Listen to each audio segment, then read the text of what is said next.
I'm Bruce Morehouse, and this is how I built 1320 Video's #1 feature car.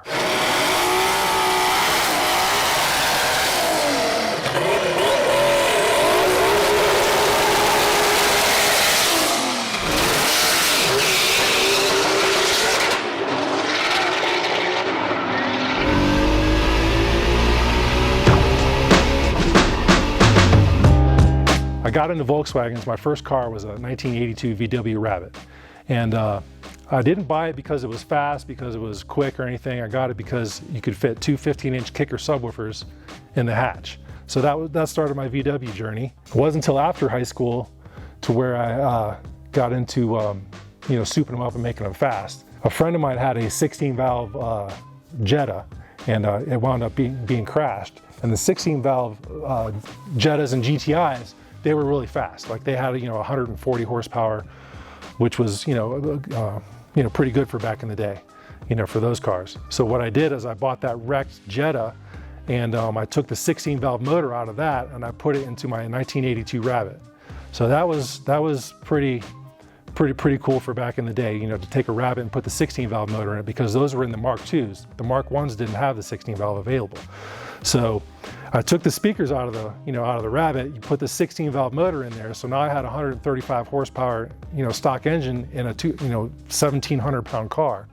So I got to racing, Mustangs and stuff with that car, and I could actually beat a Mustang GT 5.0, a 92 GT 5.0 with my 82 Rabbit, which was, pretty awesome. So that was probably like in 92, 93 when I started doing that. Me and some buddies, we went to the circle track. I used to go to the DeSoto Speedway and watch the circle track races when I was a kid, and then they had this class called mini stock. The mini stock class, they came out and they ran, and I was like, wow. And there was a VW Rabbit running mini stock. I was like, no crap. Like, I love racing cars and racing VWs, and I saw this VW out there running around the circle track with these other Fords, Toyotas, and all these other guys. Like, dude, I'm in. That's it. So I dropped everything, what I was doing with the car stereos, and I was like, I'm buying a mini stock. So I bought a Mark II VW, had a roll cage put in it, and just went to town. I was good at building the 4-cylinder motors. I mean, the ABA motor was awesome, and all the parts are interchangeable. From VW from 1970s to present day. Like, you can take a crankshaft out of the newer cars and put them in the old blocks. So it's like back, this was back in like 90, 99, 2000 when I built my first circle track car. So yeah, so what I did is I took the ABA motor, took the crankshaft out, put it in a diesel crankshaft, did a little work on the heads with the cams and stuff like that. And I actually built a motor that could keep up and, just dust those other cars, on the circle track. And that was a lot of fun for so many years, running the circle track. And that's like door-to-door racing. Guys are buzzing right next to you, you're crashing, you're hitting the wall, so I would do good. My car, the engine had a lot more power than the other guys. I would be able to pull a half-track lead on them, but me, I'd always have the pedal to the metal, and I'd wear out my front right tire. So my front right tire would get hot, I'd start pushing to the wall. Eventually the guys behind me would catch me and either pass me, or I'd crash or something like that. But it was a lot of fun, man. Down into turn number 1. Glover continues to lead. Here comes the 13 of Morehouse on the outside now as they head down the backstretch into turn number 3. Yes, indeed. The Rabbit has taken the lead, and the rest of the field is chasing the Rabbit. Number 13, your leader, Bruce Morehouse. After I was, racing the circle track racing, I won a few races, and that kind of got old. And it was, it's a big commitment to get the car together and get out there every Saturday night and race, because you're racing for points for the whole season, stuff like that. So I got into the drag racing. So I started my buddies were starting to put turbos on these VR6 motors, which had just come out, and they were starting to become available at the junkyards. You could get, the VR6 motors, out of the junkyards and start, tinkering with them and making them fast. So, that was about the same time, people were starting to strap big turbos on the engines and stuff like that. So I was like, oh, there's something to this, so I'm, got interested in that. So I picked up this, this was a Surf Green 1995 Golf Sport 3. So when I got it, so it was like a fake GTI. It wasn't the VR6, it was the 4-cylinder model. So I got this car and I drove it around, as a 4-cylinder for a while as my daily driver while I was working on my my Mark II. Was in the shop, so I was driving this around. And then my Mark II got finished, and then I was like, well, I'm tearing this apart and putting a VR6 turbo in there. So started working on that. It was a front-wheel drive car, and put a big turbo on there, 67 millimeter. I bought all the parts from Schimmel Performance, made about 700 horsepower, something like that on the dyno, and got it down to a low 11, high 10. I think I nicked a 1099 once at Gainesville Speedway.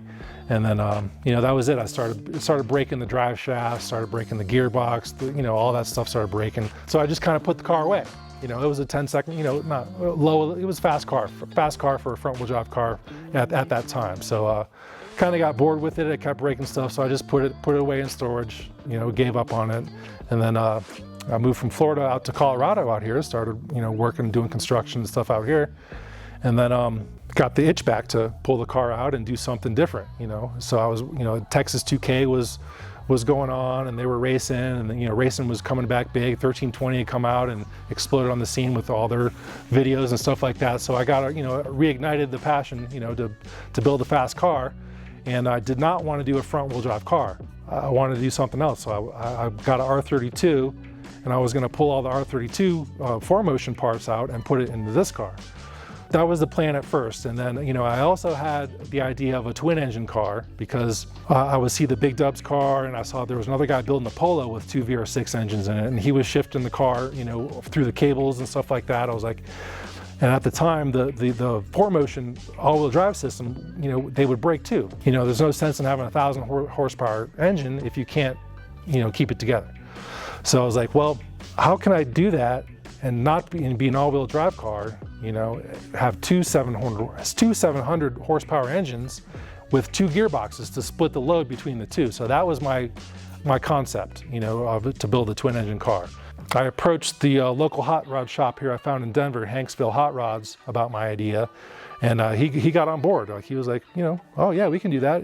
They built awesome roll cages and stuff like that. So they were the guys that originally, because I didn't have a welder or a pipe bender or anything like that. So I approached them with my idea, and they got on board. And so they did the roll cage for me on the inside, the 850 cage, and then they did an engine cradle in the trunk, so where I could mount the rear engine in. So I gave them a block, and they, I collaborated with them, and they got me started. So they did the 850 cage, and they did the cradle in the trunk, and then I got the car back from them, and I, had to build the rest. So, but they did a great job, getting the engine in the trunk and stuff like that. They got me going. So then I had the shell with the 2 motors in it, and I just had to figure out how to make them work.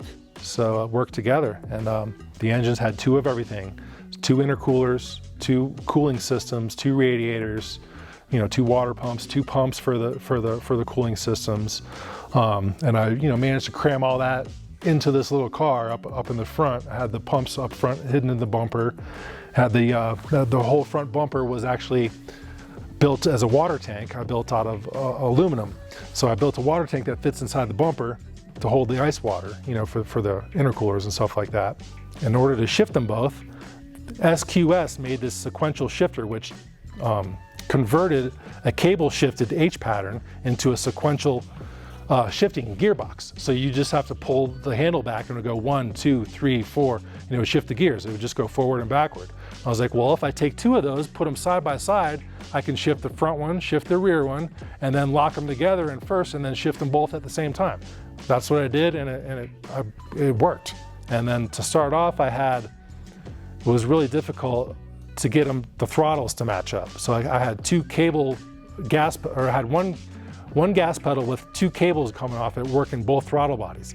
So to get them both to rev at the same, it was just a nightmare. When you floor it, you hold it to the floor, they both be wide open throttle. So at first I was turning one motor off, doing a burnout in the rear, then turn the other one off, start the front one. It was a mess at the, in the staging, trying to race it like that. And then I was like, man, I somehow got to get drive-by-wire throttle bodies in here. And I found a place, it was called KMS Electronics, and they made a standalone drive-by-wire throttle control unit. So I got 2 of those and was able to wire those into the ECUs I had, and that gave me the ability to just flip off and on the throttle bodies. So I could flip off the front one, flip on the rear one, or vice versa, and then lock them both in. So I would run one gas pedal, it would run both throttle bodies, and they would match the throttle plates would match perfect. So they would rev, pretty close to each other. Everything would work, pretty much in sync. So that was a game changer. That was a big step, getting them both to work, in sync like that with a drive-by-wire. I started, knocking off 11s, knocking off 10s, getting into low 10s, and then, started getting into high 9s. I was like, man, this thing's starting to work now. It's starting to work and starting to shift, starting to do what I wanted it to do, and then the next year out, I actually, felt confident enough to take it to the half-mile event, which is where I bumped into 1320 there. You get exhaust sound from all four corners of the car. No matter where you're at, you can hear the car's exhaust.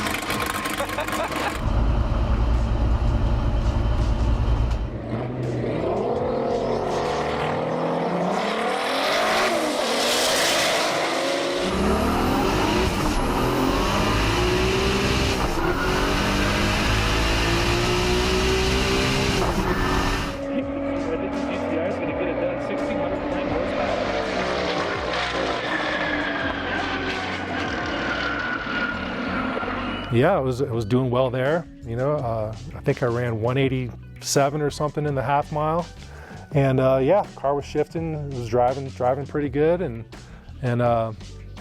yeah. So that was where I started running into some new problems. So at the drag strip, I really wanted to get it into the 8s.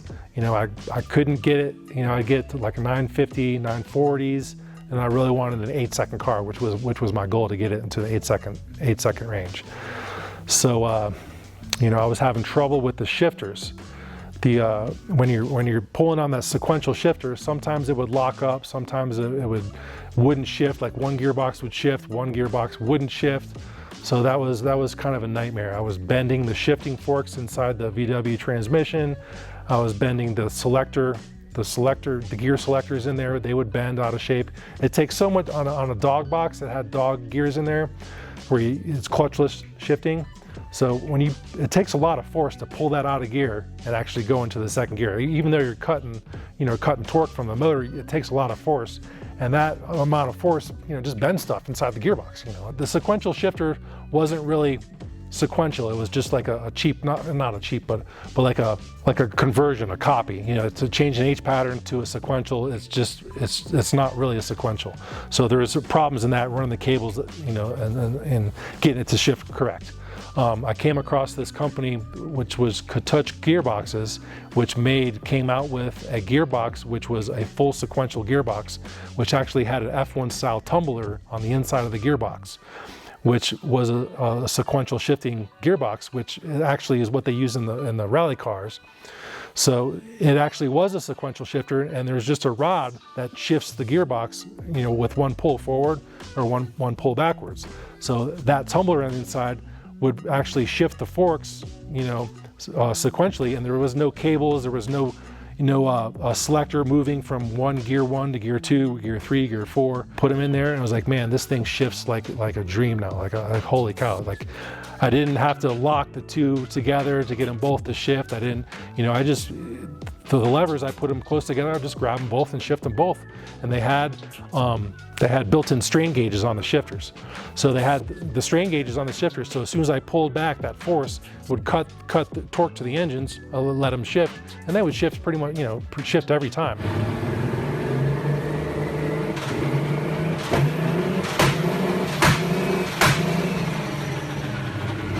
Car was working great, car shifting awesome.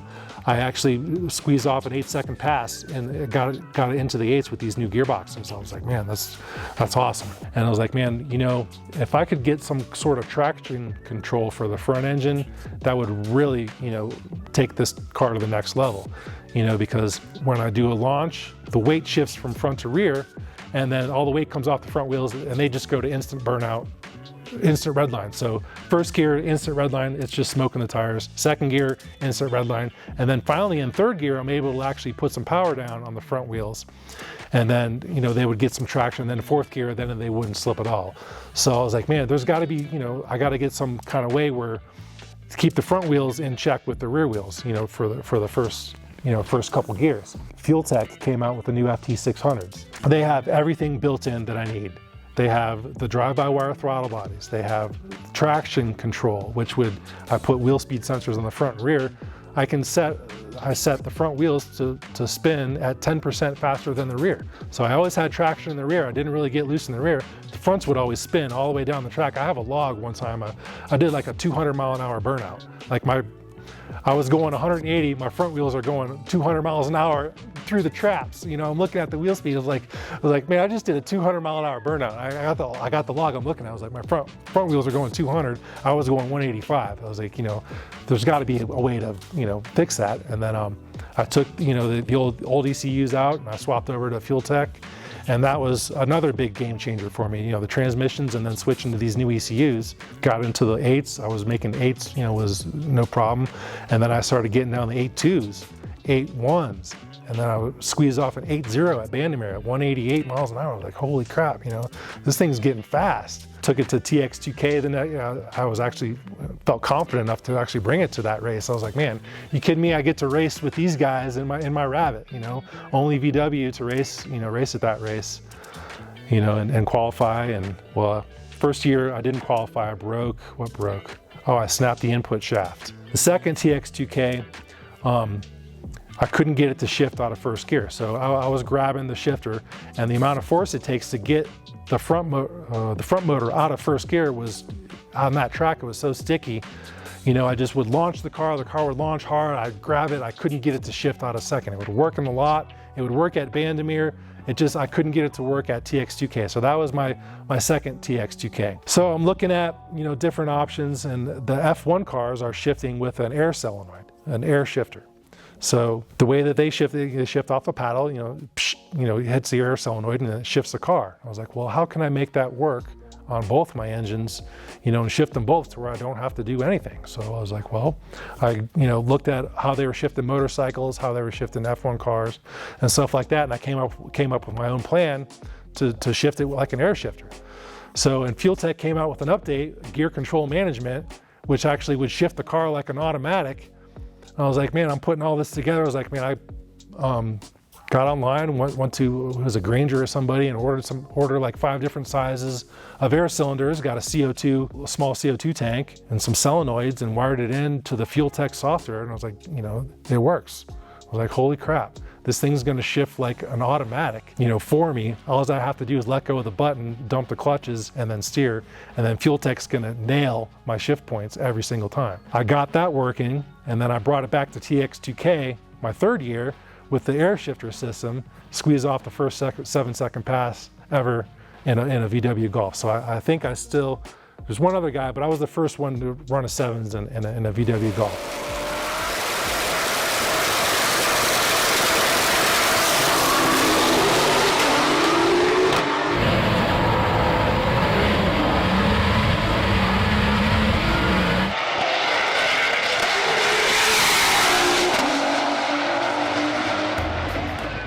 So the 7-second pass I made at TX2K was awesome.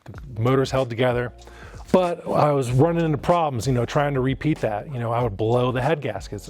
Every single time I put in the big tune-up for the big 7-second pass, I would blow it. It held once or twice. I've trapped 196 in it. I've trapped 192 in it. And every other time I've tried, it's blown the head gaskets.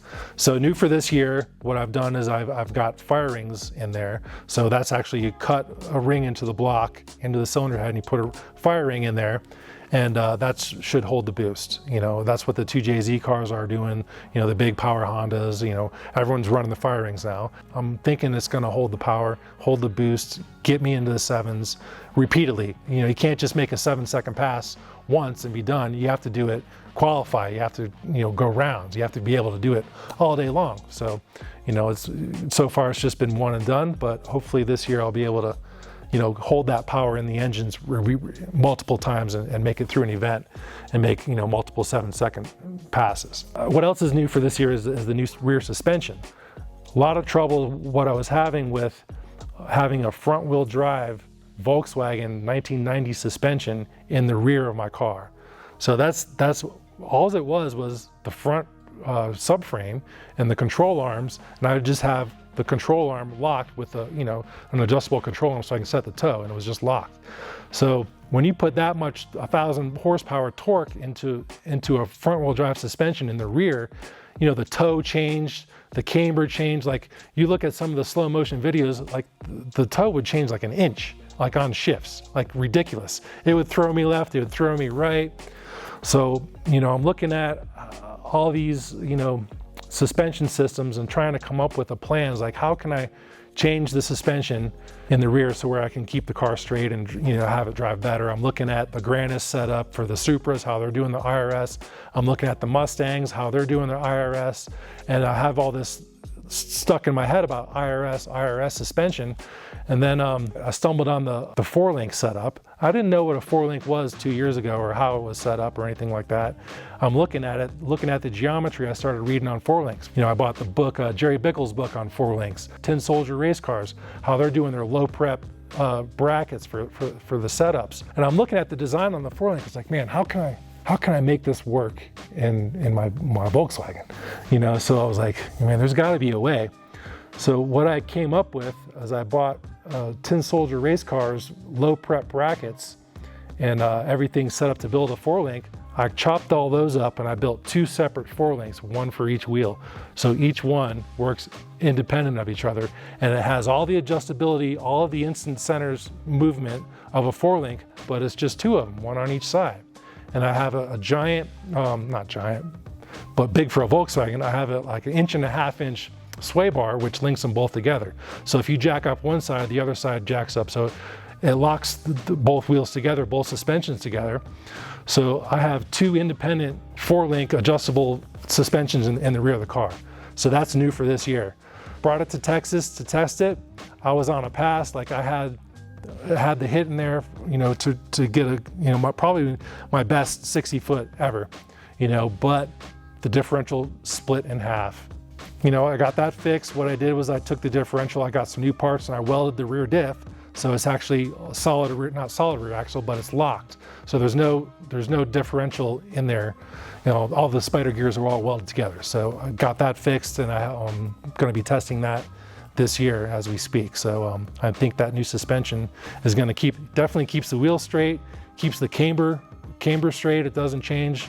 So I think that new suspension is going to push me to the next level, whatever that is.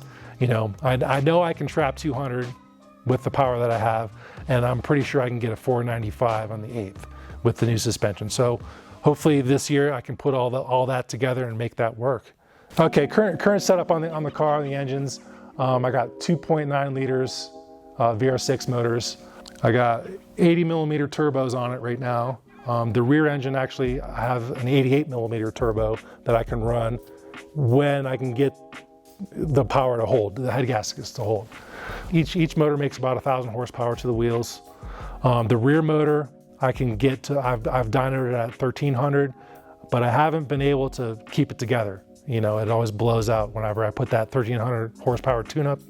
I blow the head gasket or torch the head or something always goes wrong. But I have, the capability to make 1,300 on the rear. So yeah, that's pretty much it. I got aluminum rods in there. I've got, my own custom piston designs, which is a little bit different. The compression ratio and the pockets for the valves, they're not off the shelf stuff. I have custom cams. Cat cams made me, a set of cams that are a little bit different than what other guys are running, but that's pretty much it. No coolant system in the rear. The rear engine's filled, the block is filled with hard block, so I don't have to pump coolant water. The rear engine just gets started. You pull through the tunnel, start it up, do a burnout, make a pass, and shut it down. The front engine drives on the street and does all that stuff. So I have all the cooling system and everything for the front engine. Don't really need it in the rear. I also added this the front lip spoiler, the Forrest Gump special here. So that helps with the aero to help suck the front end of the nose down. So the underside of that is actually built like an airplane wing, an aerofoil or whatever. So at 100 miles an hour or whatever speed, it actually sucks the nose of the car down and gives me more traction up front. So yeah, that's kind of helpful. How come Forrest Gump? Okay, well, Forrest Gump came across, like, every time I'd break something, I would feel like, well, I came this far, might as well keep on running. So I'd break the transmission or break something. I was like, but a solution was always there. So I'd break something, and I felt like Forrest Gump running back and forth across the country. Well, I came this far, might as well turn around and keep on running. Well, I get to the other end, I get to the 8 seconds. I was like, well, I came this far, might as well keep on running. I can get to the 7s. Well, I got to the 7s, now I might as well keep on running. I built the new suspension. I don't know how fast I can go. I mean, I'm not gonna, I think realistically I can get a 740, 750 out of the car, But yeah, I felt like Forrest Gump running back and forth, across the country. And I guess at the end of the day, Forrest Gump might have been the dumbest son of a bitch alive, but he sure is fast.